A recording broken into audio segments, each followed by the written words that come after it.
বগুড়াকে দীর্ঘদিন ধরে বিএনপির একচ্ছত্র ঘাঁটি হিসেবে বিবেচনা করা হয়। দলটির প্রতিষ্ঠাতা জিয়াউর রহমানের পৈতৃক নিবাস হওয়ায় এই ঘটনা অমূলক নয়। বিএনপি দেশের অন্য কোথাও আসন না পেলেও বগুড়ায় তাদের বিজয় এক প্রকারে নিশ্চিত, এমনটাই ধারণা করা হয়। 2018 সালের জাতীয় সংসদ নির্বাচনে বিএনপির মহাসচিব মির্জা ফখরুল ইসলাম আলমগীর ঠাকুরগাঁয়েও একটি আসনে পরাজিত হলেও বগুড়ার 6 আসনে তিনি বিপুল ভোটে জয়লাভ করেছিলেন। এর কারণ হিসেবে বলা যায়, এখানকার মানুষ ধানের শীষ দেখেই ভোট দেন, প্রার্থী এখানে ততটা বিবেচ্য হয় না। তবে 2001 সালের পর পরিস্থিতি অনেকটাই ভিন্ন মোড় নিয়েছে।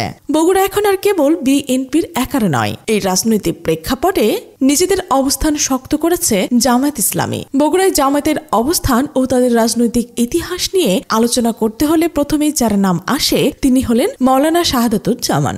জামায়াত ইসলামের একজন বিচক্ষণ রাজনীতিবিদ হিসেবে পরিচিত। 1991 সালের 5ম জাতীয় সংসদ নির্বাচনে তিনি বগুড়া 2 আসন থেকে দাঁড়িপাল্লার প্রতীকে সংসদ সদস্য নির্বাচিত হন। সে সময় কোনো জোটের সমর্থন ছাড়াই শাহাদাতুজ্জামান প্রায় 34,000 ভোট পেয়েছিলেন এবং আওয়ামী লীগ ও বিএনপির প্রার্থী মোহাম্মদ মতিউর রহমানকেও পরাজিত করেছিলেন। মূলত তার কারণ এই আসনে জামায়াত শক্তিশালী ঘাঁটি গড়ে তুলতে পেরেছে। এবারে নির্বাচনেও শাহাদাত দাঁড়িপাল্লার প্রতীক নিয়ে প্রতিদ্বন্দ্বিতা করবেন বলে ধারণা করা হচ্ছে। 1991 সালের মতো এবারও তিনি বিপুল ভোটে জয়ী হয়ে আসবেন, অর্থাৎ বিএনপির নিজ জেলায় জামায়াতের একজন সংসদ সদস্য প্রার্থী বিজয় প্রায় নিশ্চিত বলেই মনে করা হচ্ছে। বগুড়া 2 এর পর বগুড়া 3-এও এখন চমক দেখাচ্ছেন জামায়াত ইসলামী। এই আসনে তারা প্রার্থী হিসেবে নির্বাচন করেছেন নূর মোহাম্মদ আবু তাহেরকে, যার জনপ্রিয়তা বলা চলে আকাশচুম্বী। বগুড়ার 3 আসনে জামায়াতের প্রার্থী নূর মোহাম্মদ তাহের একজন সফল উদ্যোক্তা ও প্রকাশক। তিনি গার্ডিয়ান্স প্রকাশনীর মালিক, তবে তিনি সবচেয়ে বেশি পরিচিত নূর মোহাম্মদ চেয়ারম্যান হিসেবেই। বর্তমানে তিনি দুপচাচিয়া উপজেলার 5 নং গুনাহারি ইউনিয়ন পরিষদের নির্বাচিত চেয়ারম্যান। নূর মোহাম্মদ আবু তাহেরের জন্ম দুপচাচিয়া উপজেলার গুনাহারি ইউনিয়নের পালু গ্রামে। রাজশাহী সিটি কলেজ থেকে উচ্চ মাধ্যমিক এবং জগন্নাথ বিশ্ববিদ্যালয় থেকে অ্যাকাউন্টিং অ্যান্ড ইনফরমেশন সিস্টেমে স্নাতক ও স্নাতকোত্তর ডিগ্রি অর্জন করেছেন তিনি। এছাড়াও ঢাকা আইন কলেজ থেকে এলএলবি ডিগ্রি সম্পন্ন করেছেন এই তরুণ নেতা। ছাত্রজীবন থেকে নূর মোহাম্মদ তাহের রাজনীতির সঙ্গে সক্রিয়ভাবে জড়িত ছিলেন। বাংলাদেশ ছাত্র শিবির জগন্নাথ বিশ্ববিদ্যালয় শাখার দপ্তর সম্পাদক এবং পরবর্তীতে কেন্দ্রীয় কমিটি তথ্য ও প্রযুক্তি বিভাগের সদস্য হিসেবে নির্বাচিত ছিলেন তিনি। 2022 সালের 5 জানুয়ারি অনুষ্ঠিত ইউনিয়ন পরিষদ নির্বাচনে সারা দেশের মধ্যে সবচেয়ে বেশি ভোট পেয়েছিলেন নূর মোহাম্মদ তাহের। 83% ভোট পেয়ে তিনি গুনাহার ইউনিয়নের চেয়ারম্যান হিসেবে নির্বাচিত হন। গার্ডিয়ান পাবলিকেশন ছাড়াও বগুড়ার অন্যতম চিকিৎসা কেন্দ্র দুপচাচিয়া ইসলামী হসপিটাল অ্যান্ড ডায়াগনস্টিক সেন্টারের ব্যবস্থাপক হিসেবে দায়িত্ব পালন করেছেন শিবিরের এই নেতা। মসজিদ, অজুখানা, বিভিন্ন নির্মাণ কাজ, দরিদ্রের মাঝে টিউবওয়েল, বস্ত্র, ঈদ সামগ্রী বিতরণ এবং মেধাবী শিক্ষার্থীদের শিক্ষাবৃত্তি প্রদানের মতো অসংখ্য সামাজিক ও উন্নয়নমূলক কর্মকাণ্ড পরিচালনা করেছেন তিনি। গার্ডিয়ান পাবলিকেশন ছাড়াও সাম্প্রতিক সামাজিক যোগাযোগ মাধ্যমে তার রাজনৈতিক জীবনের এক ভয়ঙ্কর অভিজ্ঞতার কথা তুলে ধরেছেন তাহের। র্যাব অফিসার আমার স্ত্রীকে বলেছিলেন যে সে যেন আমাকে ডিভোর্স দেয়। এই শিরোনামে তাহের লিখেছেন, 2020 সালের 11 ফেব্রুয়ারি র্যাব তাকে মতিঝিলের গার্ডিয়ান অফিস থেকে তুলে নিয়েছিল। অফিসের সিসিটিভি ফুটেজ, শতাব্দী স্টোরের সিসিটিভি ফুটেজে তাকে তুলে নিয়ে যাওয়ার প্রমাণ ছিল। মতিঝিল থেকে পোস্তাগোলা ব্রিজ হয়ে কেরানীগঞ্জ টু মোহাম্মদপুর র্যাব 2 এর কার্যালয়ে নেওয়া হয় তাকে। গার্ডিয়ান অফিসের সকলের সামনে তুলে নেওয়ার পর র্যাব প্রথমে অস্বীকার করে। সারাদিনে অস্বীকারের পর তিনি র্যাব 2 এর গারদে ছিলেন। রাত 9টায় তাকে ভালো মানের খাবার খাওয়ানো হয়। খাওয়া শেষ হলে গামছা দিয়ে চোখ বেঁধে ফেলা হয়। এরপর গারদ থেকে র্যাব 2 এর সিইও পুলিশ সুপার মহিউদ্দিন ফারুকের রুমে নিয়ে যাওয়া হয়। ওয়েটিং রুমে অপেক্ষার পর কিছুক্ষণ পরেই তাকে ভেতরে নেওয়া হয়। কাউকে দেখতে পাচ্ছিলেন না। ফারুকি ঠান্ডা মাথায় তাকে প্রশ্ন করেন, কেন তুই অনলাইনে বিবিসি, CNN, প্রথম আলো, কালের কণ্ঠ পত্রিকার ভুয়া URL তৈরি করে সরকারের বিরুদ্ধে উস্কানিমূলক নিউজ ছড়াস? তুই শিবির করিস ঠিক তাই না? সব তোর রেকর্ড আছে আমার হাতে, সব স্বীকার করে নে, তোর আজ রক্ষা নেই। কোনো কিছু গোপন করলেই তুই শেষ। তাহের জানান, তাকে তুলে নেওয়া হয়েছিল ঠিক এই অভিযোগে যে তিনি কোরিয়া প্রবাসী ডক্টর এনামুল হক মনি ভাইয়ের সাথে যোগসাজশ করে অনলাইনে স্বনামধন্য পত্রিকার ভুয়া লিঙ্ক তৈরি করে সরকারের বিরুদ্ধে কাজ করছেন। বিনিময়ে মাসে তিনি 3 থেকে 4 হাজার টাকা কামাই করেন। হাসিনার বিরুদ্ধে অবমাননাকর ক্যাম্পেইন করলেই মহিউদ্দিন ফারুকি প্রশ্ন করেই উত্তেজিত হয়ে যান। তার উদ্দেশ্যে বলেন, এই শুয়োর এখনো দাঁড়িয়ে আছে কিভাবে, সাইজ করিসনি তোরা। এরপর অশ্লীল গালিগালা দিতে দাঁড়িয়ে যান। এরপরে নিজের পরিচয় খোলাসা করেন তাহের। সব শুনে র্যাব ফারুকি হেসে বলেন, এ তো এত সহজে সব স্বীকার করলে, সব পরিচয় দিয়ে দিলে। তাহের বলেন, তিনি খেয়াল করলেন যে ফারুকি তাকে তুই থেকে তুমি সম্বোধন করলেন। তাহেরের বক্তব্য পরিষ্কার করে তিনি বলেন, এখন যদি মারতে হয় তাহলে মারুন। ফারুকি মারেনি, তার চোখে বাঁধা গামছা খুলে দেন এবং সামনে বসতে বলেন। চা নিয়ে আসতে বলেন। প্রায় 2 ঘন্টা তাদের মধ্যে আলাপ হয়। তার সহজ স্বীকারোক্তিকে ফারুকি প্রশংসা করেন, সত্য বলার জন্য ধন্যবাদ দেন এবং তার বক্তব্য বিশ্বাস করেন। ফারুকির চেয়ারের পেছনে একটি দরজা খোলা ছিল। পেছনের রুমটি স্পষ্ট দেখা যাচ্ছিল। দেওয়ালে হ্যান্ডকাপ ঝুলানো এবং ইলেকট্রিক তার দেখে তাহির বুঝেছিলেন ওই রুমে কি হয়। সরকার, জামায়াত ও ভবিষ্যৎ রাজনীতি নিয়ে অনেক কথা হয়। ফারুকি তাকে গারদে নিয়ে যাওয়ার অনুমতি দেন। তাহের জায়নামাজ আর একটি কোরআন চাইলে সেটার ব্যবস্থাও করে দেন। পরদিন গারদে বসেছিলেন তাহের। পাশের রুমগুলো থেকে আর্তনাদের আওয়াজ আসছিল। তার আটকের কথা কোনোভাবেই স্বীকার করছিল না র্যাব। সংগঠন বিভিন্ন চ্যানেল খোঁজ করছিল, কিন্তু তার হুদিশ পাচ্ছিল না। সকালে খাবার দিতে আসেন একজন কনস্টেবল। তিনি তাহেরকে দেখেই ভূত দেখার মতো চমকে ওঠেন। এই কনস্টেবলের বাড়ি গুনাহারি ইউনিয়নে ছিলেন, তাহেরের জন্মভূমিতে। তাহের তাকে চিনতেন না। তিনি ফিসফিস করে নিজের পরিচয় দেন। তাহের যে ঘুমে আছেন তিনি জানতেন। তিনি কিং কর্তব্য বিমূঢ় হয়ে যান। খানিক বাদে নিজেকে সামলে নেন। ইশারায় তাকে কিছু মেসেজ দিয়েছিলেন। তাহের কলম ও সিগারেটের প্যাকেট চাইলে সিগারেট প্যাকেটের গায়ে কিছু লিখে দেওয়া, কিন্তু তিনি বোঝেন যে সিসি ক্যামেরা আছে, দেওয়া যাবে না। তাহেরকে খাবার দিয়ে বাইরে যান। কিছুক্ষণ পর এসে জানান ওকে যান। তাহের বুঝলেন তিনি কাউকে না কাউকে জানিয়েছে যে তিনি র্যাব 2 এ আছেন। এই লোকটার প্রতি তাহের ভীষণ কৃতজ্ঞ।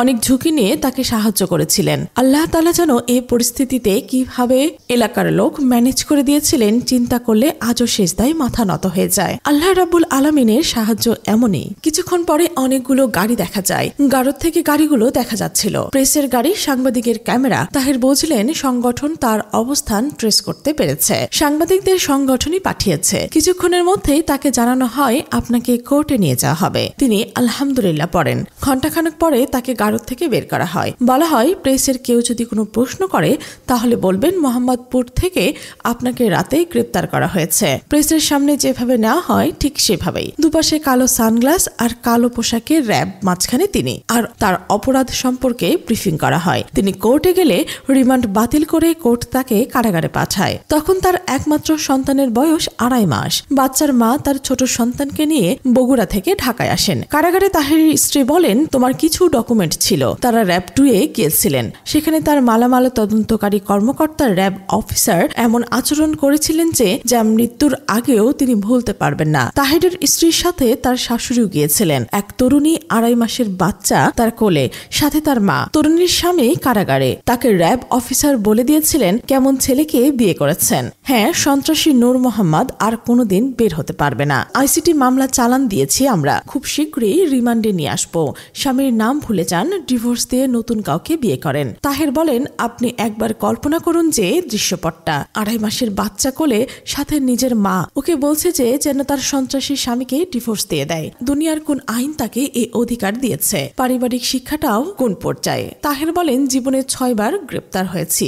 বিয়ের আগে 3 বার, বিয়ের পর 3 বার। কারাগার কেন্দ্রিক এত কষ্ট আর কখনোই পায়নি যতটা কষ্ট পেয়েছেন এই ঘটনায়। এখনো মাঝে মাঝে হিসামের মা ওই অফিসারের কথা জিজ্ঞেস করেন। তিনি যথেষ্ট ধৈর্যশীল এবং তাহেরের সাংগঠনিক জীবনের সাহায্যকারী। এই ঘটনা তার মন থেকে আজও ডিলিট হয়নি। অফিসার কোথায় আছেন তাহের জানেন না। জালিম কি এইসব মনে রাখে? কত শত জুলুম সে স্মরণ করে রাখবে। এভাবেই নিজের বক্তব্য শেষ করলেন তাহের। তাহেরের এই আসনে 2014 সালে বিএনপি ও আওয়ামী লীগকে হারিয়ে উপজেলা ভাইস চেয়ারম্যান নির্বাচিত হয়েছিলেন জামায়াত। ধারণা করা হচ্ছে এবার তাহেরও এখানে বিপুল ভোটে জয়ী হবেন। জামায়াতের আরো একটি শক্ত ঘাঁটি হলেন বগুড়া 4। নন্দীগ্রাম ও কাহালু উপজেলা নিয়ে গঠিত এই আসনের জনপ্রিয় নেতা হলেন মাওলানা তাইব আলী। তিনি কাহালু উপজেলা পরিষদে 3 বার নির্বাচিত সফল চেয়ারম্যান। এখানে আওয়ামী লীগ ও বিএনপি 2 দলই তার কাছে উপজেলা নির্বাচনে নাকানি চুবানি খেত। এবার জামায়াতের হয়ে এই আসনে লড়াই করার কথা ছিল। তিনি মনোনয়নও পেয়েছিলেন, কিন্তু সম্প্রতি হৃদরোগে আক্রান্ত হয়ে চান মাওলানা তায়েব। তবে জামাত এই আসনটিতে জিততে মরিয়া। তারা এখানে প্রার্থী করেছেন তরুণ ও মেধাবী নেতা ডক্টর মোস্তফা ফয়সাল পারভেজকে। পারভেজ ঢাকা বিশ্ববিদ্যালয় বিজ্ঞান বিভাগে পড়াশোনা শেষ করে তুরস্কের একটি বিশ্ববিদ্যালয়ে গবেষণার কাজও করছেন। শুধু তাই নয়, পারভেজ ছিলেন ফ্যাসিস্টের বিরুদ্ধে সময়ের ছাত্র শিবিরের ঢাকা মহানগর উত্তরের সভাপতি।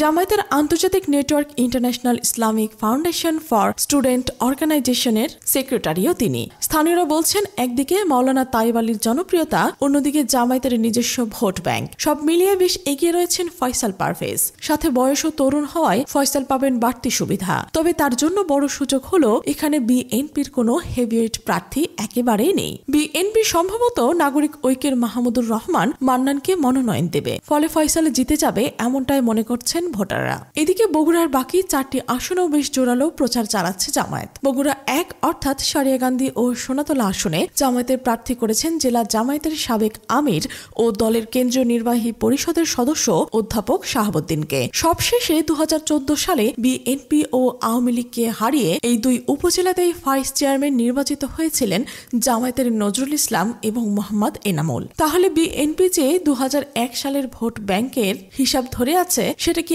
আদৌ কাজে দেবে? মনে তো হয় না। বগুড়ার 5-এও খেলা পুরো উল্টে দিতে পারেন জামায়াতের এক প্রার্থী শেরপুর উপজেলা পরিষদের সাবেক তুমুল জনপ্রিয় নেতা চেয়ারম্যান দবিবুর রহমান। এখানে বিএনপির সবচেয়ে বড় সমস্যা হলো বাবা ছেলের গ্রুপিং। বাবা গোলাম সিরাজ আর ছেলে আসিফ সিরাজ দুজনেই ধানের শীষে মনোনয়ন নেওয়ার জন্য পাগল প্রায়। ব্যাপারটা এমন যে একজন নমিনেশন পেলে আরেকজন জামায়াতের পক্ষ হয়ে ভোটের মাঠে নেমে যাবে। বগুড়ার 6 আসনের জন্য বেশ কঠিন, কারণ এখানে খালেদা জিয়া নিজে বহুবার প্রার্থী হয়েছেন। এখানে মনোনয়ন পেতে পারে তারেক জিয়ার স্ত্রী জোবাইদা রহমান অথবা আরাফাত রহমান কোকর স্ত্রী শর্মিলা রহমান। জামায়াত এখানে প্রার্থী দিয়েছে শহর জামায়াতের আমির আবিদুর রহমান সোহেলকে। এই আবিদুরও 2014 সালে উপজেলা ভোটে বিএনপি ও আওয়ামী লীগকে হারিয়ে বিশাল ব্যবধানে উপজেলা চেয়ারম্যান হয়েছিলেন। ফলে জিয়া পরিবারের এই আসনও বলা চলে বর্তমানে দরবারে। বগুড়ার 7-এ অর্থাৎ গাবতলী শাহজাহানপুর বিএনপি প্রতিষ্ঠা ও সাবেক রাষ্ট্রপতি জিয়াউর রহমানের বাড়ি।